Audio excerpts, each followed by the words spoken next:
બહુ બેટા ચા લાવજો.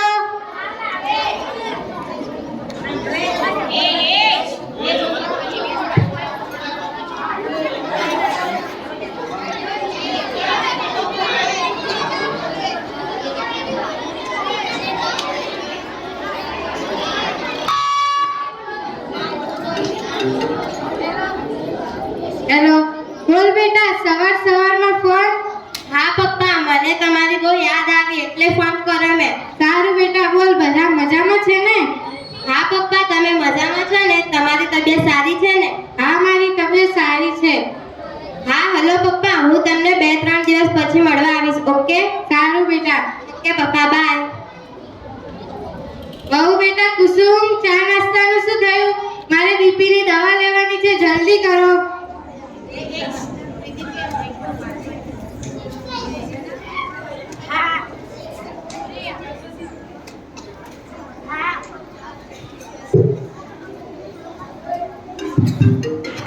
સુમન બનાવે છે. આજે ચા નાસ્તાનો વારો સુમનનો છે.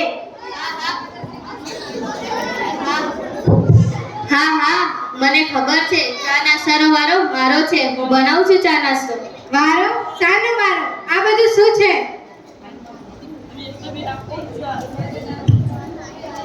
આ બધું તમે રવિ અને સુમનને પૂછો, એટલે બધી વાત ખબર પડી જશે. ઓહો જય, તું શું કહેવા માંગે છે? તું મારો મોટો ભાઈ છે એટલે તને શાંતિથી કહું છું. તારે જે મને કહેવું હોય તે કે, પરંતુ મારે સુમન વિશે કાઈ ના બોલો. કેમ, સુમન મહારાણી છે એટલે કાઈ નહીં કહેવાનું? ઝઘડાનું પણ સુમન જ છે. મેં શું ઝઘડા કરાયા? હા, હું મહારાણી હોય કે ના હોય, પરંતુ મારા પપ્પાના ઘરે તો રાજકુમારી જેમ જ રહીશું, અને તમને મને કહેવાનો કોઈ અધિકાર નથી. હા હા, તું સાચું જ બોલી, તું બરાબર બોલી. એ સ્ટુપિડ, તું ચૂપ જ રહેજે. ઓકે? અને તમને કેમ કહી ના શકું? તમે મહારાણી હોય એ તમારા પપ્પાના ઘરે, અહીંયા નહીં, સમજ્યા? બસ બસ, કયું હવે? તમારા કંકાસથી કંટાળી આટલા દીકરાઓ પર શું અસર થશે કઈ ભાન પડે છે તમને? જાઓ તમે બધા અહીંથી, મારે નથી કરવો ચા નાસ્તો.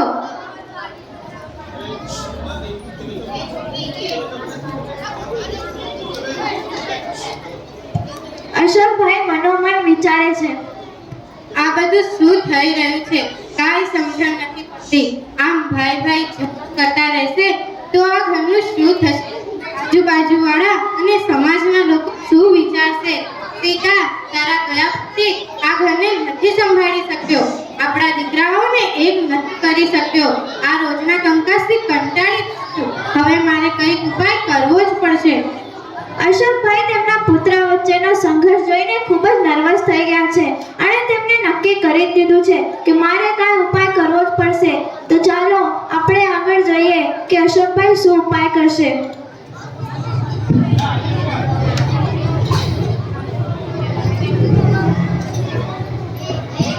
ઓહો, આજે તો રસોઈનો વારો સુમનનો લાગે છે. હા, બપોરની રસોઈનો વારો સુમનનો છે ને સાંજની રસોઈનો વારો મારો છે. ભાભી, પપ્પાએ તમને પૂછ્યું તો શું કામ વચ્ચે બોલી રહ્યા છો? મને બોલવા દો ને. હા પપ્પા, આજે બપોરની રસોઈ હું બનાવું છું. બેટા, આમ તારો મારો વારો કરવામાં જુદા પડ.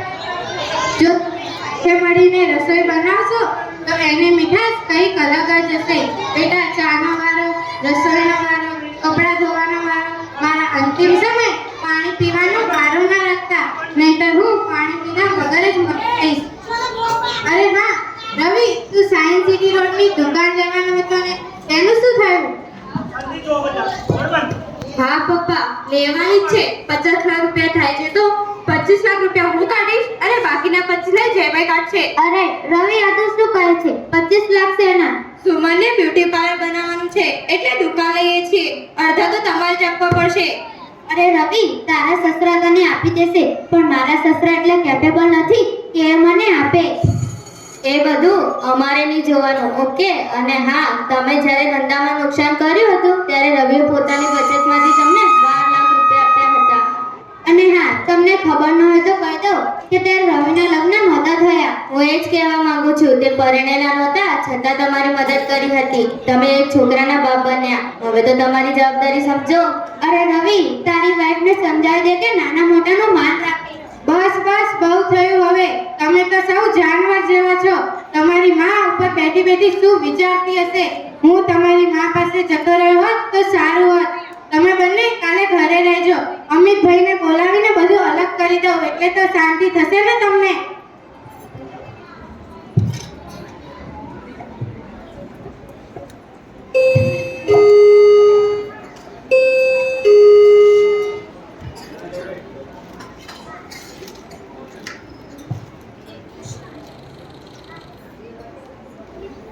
દાદા દાદા, મને લેસન કરાવો ને.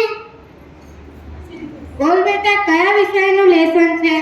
આજે મને ગુજરાતી વિષયનું લેસન આપ્યું છે.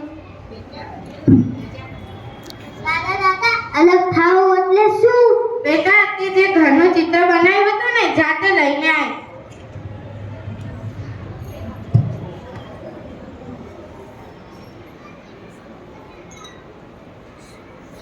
લો દાદા, ઘરનું ચિત્ર.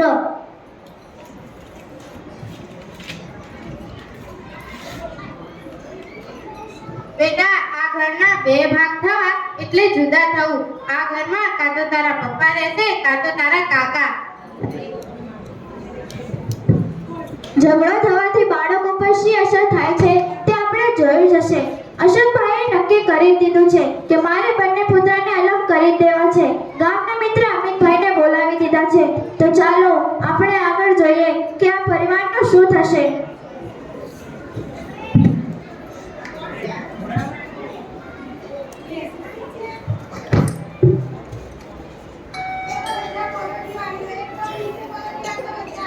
આવો, નમસ્કાર.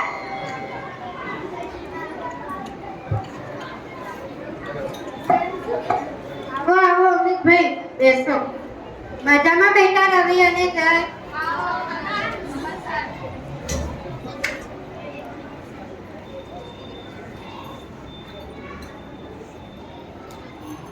અશોકભાઈ, તમે આવરીને શા માટે લીધો? હજુ રવિના લગ્ન થાય 1 વર્ષ નથી થયું. મારે નથી જુદા કરવા, આ બંનેને જુદા રહેવું છે. ઘરમાં કામની વહેંચણી થાય છે અને બંને જણ પોતાની બચત પણ અલગ કરવા છે. જો આ લોકો ઝઘડો કરીને જુદા થશે તો સમાજમાં મારી બદનામી થશે. એટલે હું જ આ બંનેને જુદા કરવા માંગુ છું.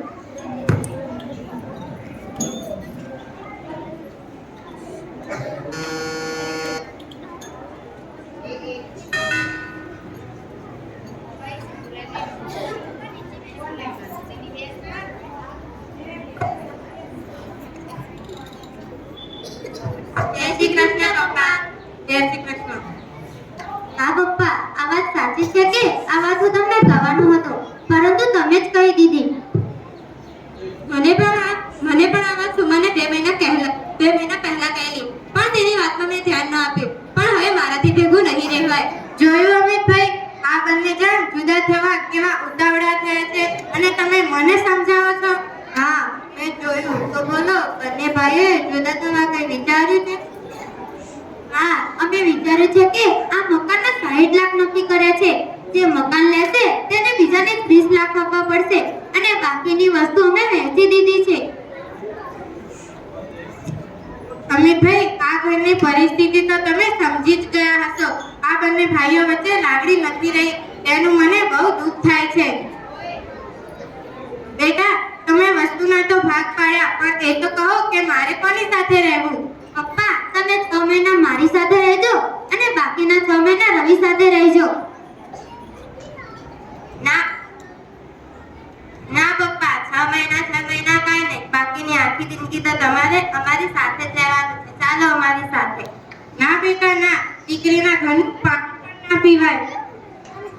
હા પપ્પા, ચાલો મારી સાથે. એમ પણ મને બાળપણથી મા બાપની છત્રછાયા મળી નથી, પણ વડીલની છત્રછાયા તો મળશે.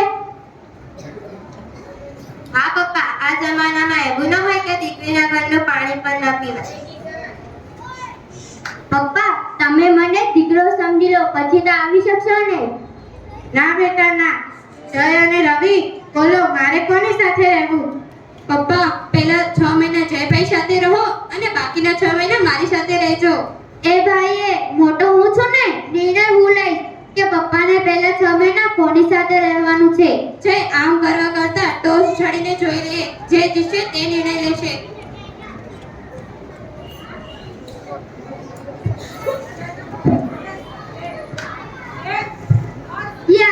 યસ હું જીતી ગયો. હવે હું નિર્ણય લઈશ કે પપ્પાને પહેલા 6 મહિના કોની સાથે રહેવાનું છે. પપ્પા, તમે 6 મહિના રવિ સાથે જાઓ અને બાકીના 6 મહિના હું રાખીશ. બેટા, મેં જિંદગીમાં ખૂબ કષ્ટ વેઠીને આ ઘર બનાવ્યું છે. મેં અને તારી માએ ખૂબ મહેનત કરીને આ મહેલ જેવું ઘર બનાવ્યું છે. એટલે હું આ ઘર છોડીને ક્યાંય જવાનો નથી. એટલે હું નિર્ણય લઈશ કે આ ઘરમાં કોણ રહેશે અને કોણ જશે. જય, નીકળ તું અહીંથી. તારી રહેવાની વ્યવસ્થા તું જાતે કરી લેજે. 6 મહિના થાય એટલે તું આ ઘરમાં પાછો આવી જજે. ત્યારે રવિ આ ઘરની બહાર જશે. દાદા, મારા પપ્પાને જ્યાં રહેવું હોય ત્યાં રહેવા દો, પણ તમે મને તમારી